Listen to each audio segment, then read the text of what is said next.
ভারতের আবহাওয়া অধিদপ্তর আইএমডি এবং বাংলাদেশের আবহাওয়া অধিদপ্তর বিএমডি এর 19শে জানুয়ারি 2026-এর প্রতিবেদন অনুযায়ী আগামী 5 দিনের আবহাওয়া পূর্বাভাস আপনাদেরকে জানিয়ে দেওয়া হচ্ছে। ভারতের আইএমডি এর রিপোর্ট যেটি পেশ করা হয়েছে তার তথ্য অনুযায়ী উত্তর ও উত্তর পশ্চিম ভারতে পরবর্তী 5 দিনে উল্লেখযোগ্য আবহাওয়ার পরিবর্তন হতে পারে।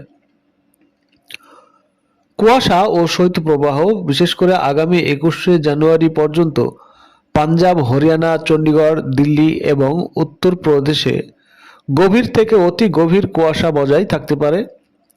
20 এবং 21শে জানুয়ারি হিমাচল প্রদেশে বিচ্ছিন্নভাবে শৈত্যপ্রবাহের সম্ভাবনা রয়েছে।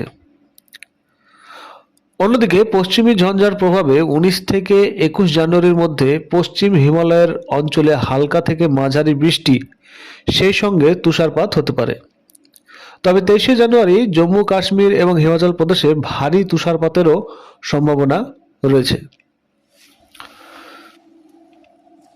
দক্ষিণবঙ্গ ও পশ্চিমবঙ্গের যে খবর সেটি হলো, গাঙ্গেয় পশ্চিমবঙ্গ ও ওড়িশায় আগামী 3-4 দিন আবহাওয়া শুষ্ক থাকবে।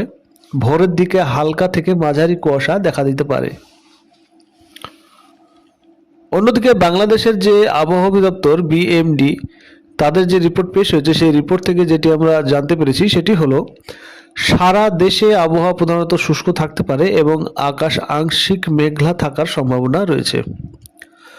কুয়াশা মধ্যরাত থেকে সকাল পর্যন্ত দেশের নদী অববাহিকায় মাঝারি থেকে ঘন কুয়াশা এবং অন্যত্র হালকা থেকে মাঝারি কুয়াশা পড়তে পারে।